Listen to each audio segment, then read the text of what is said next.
주하 주세입니다. 오늘은 최근 시장에서 핫한 테마죠. 우크라이나 재건주 중에서도 대장주에 대한 브리핑을 도와드리고자 준비를 해왔는데요. 이 변동성이 강한 장세인 만큼 최근 거래량이 강하게 들어와주고 있는 테마주들의 동향도 잘 살펴보시는 것이 중요합니다. 우크라이나 재건주 관심 있으셨던 분들은 오늘 영상 끝까지 시청 부탁드리고요. 영상 시작하기 전에 구독과 좋아요 한 번씩 부탁드리면서 오늘의 영상 시작해보도록 하겠습니다.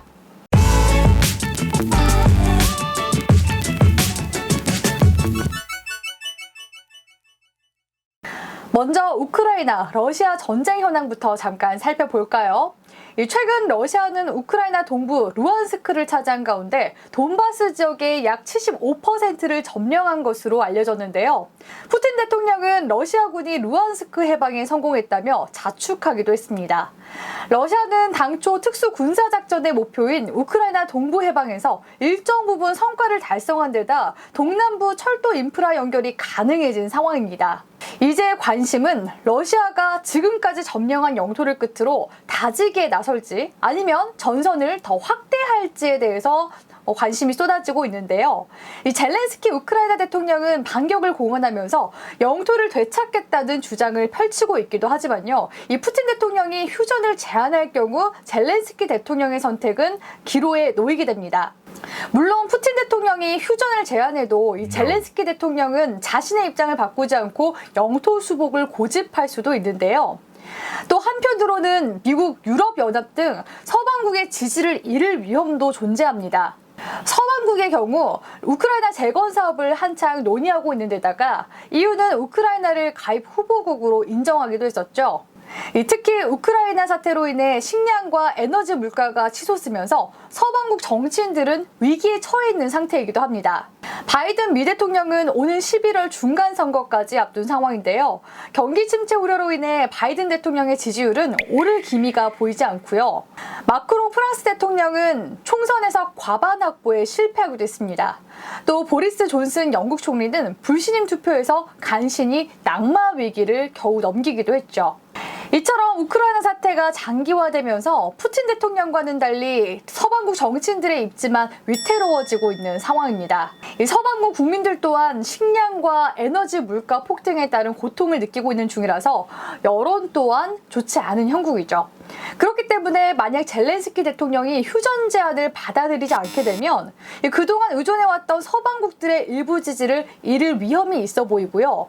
젤렌스키 대통령의 선택에는 서방국 정치인들의 압력이 작용할 수 있기 때문에 계속해서 어떤 반응을 보일지 관련 이슈 나올 때마다 체크하셔야 할 것 같습니다. 최근 젤렌스키 대통령은 국제사회에 재건을 요청하기도 했는데요. 러시아가 우크라이나 침공 후 여전히 점령하고 있는 도시와 마을 2,600여 개가 대부분 파괴됐다며 재건이 필요하다고 호소한 겁니다. 우크라이나는 지난 5월에 낸 보고서에서 러시아가 자국을 침공한 후 2달간 입은 직간접적 피해액만 최대 6천억 달러, 약 779조 원에 달한다고 밝혔는데요. 이는 2020년 우크라이나 GDP의 약 4배 규모라고 볼 수 있습니다.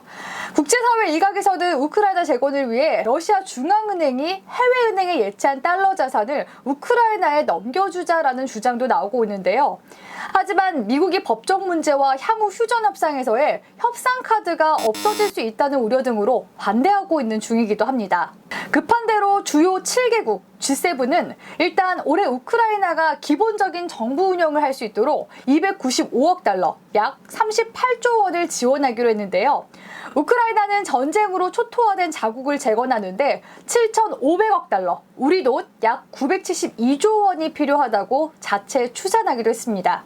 특히 상수도나 교량 등 기본적인 기반 시설 복구는 당장 이루어져야 한다고 강조하기도 했는데요. 이 때문에 우리 증시에서는 우크라이나 재건 테마에서 새로운 세부 테마가 등장하기도 했습니다. 우선 우크라이나는 자금 조달 방법으로 최대 5천억 달러는 전 세계에서 동결된 러시아 정부 또는 러시아 신흥재벌 자산으로 충당하는 방안을 제시했는데요. 여기에 우방국들의 저금리 대출 등 재정 지원도 요청한 상황입니다. 다만 극심한 경제 불황을 겪고 있는 국제사회가 1,000조 원에 가까운 막대한 자금을 조성하는 과정에서 이 단일 대우를 유지할 수 있을지는 미지수이긴 합니다.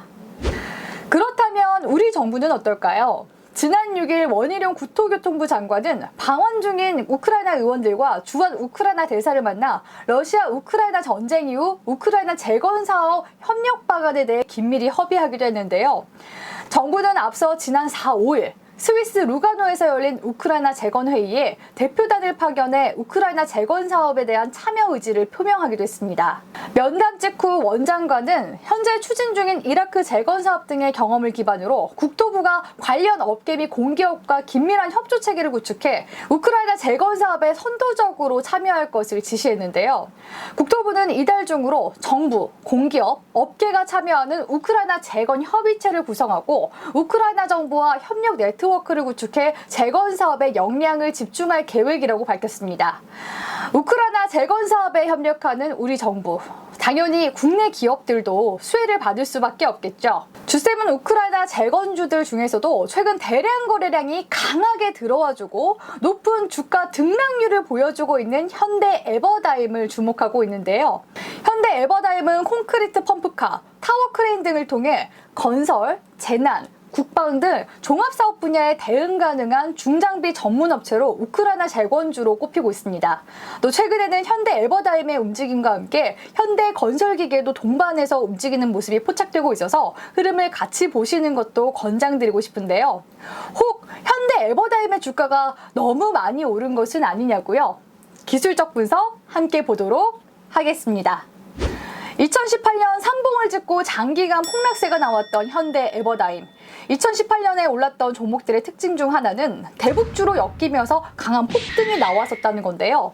현대 에버다임은 대북주주 중에서도 북한 자원개발과 관련해 엮이면서 시세가 강하게 분출되기도 했습니다. 하지만 이후 남북관계가 악화되면서 주가는 80% 넘게 빠지게 됐는데요. 다시금 대량 거래량이 들어와준 시점은 지난 4월 말 우크라이나 재건 이슈가 들어오면서부터입니다. 약 보름도 안 되는 기간 동안 주가는 90% 가까이 상승세가 나와주었는데요. 6, 7월 달로 넘어가게 되면서 주가는 변동성을 주며 수렴 형태로 가고 있는 중입니다. 월봉에서 봤을 땐 양음양 패턴의 N자형 패턴이 기대가 되는 구간인데요. 의미 있는 매물대인 10,000원 구간이 라운드 피겨 구간이기도 해서 돌파 여부에 따라 한 번 더 시세를 분출할 수 있을지 지켜볼 만한 구간이라고 보고 있습니다. 단기 대응하시는 분들은 9,000원에서 8,800원 이탈 여부에 따라 비중 축소 관점 유지하시고요.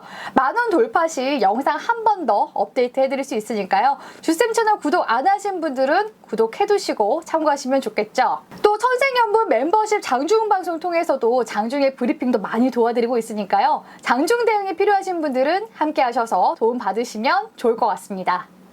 오늘은 우크라이나 재건 수혜주 중 대장주라고 볼 수 있는 현대 에버다임 브리핑을 도와드렸는데요. 아직까지는 추세가 견고하게 살아있기 때문에 단기 매매하시는 분들도 지속적으로 눈여겨보면 좋은 섹터라고 보고 있습니다. 이 대장주 움직임에 따라 현대건설기계, 다스코, 삼부토건 등 후발주들 움직임 함께 나올 수 있으니까 잘 보시면 좋겠죠? 끝으로 오늘의 영상이 유익하셨다면 구독과 좋아요와 함께 소중한 댓글 기다리도록 할게요. 그럼 오늘도 가져와!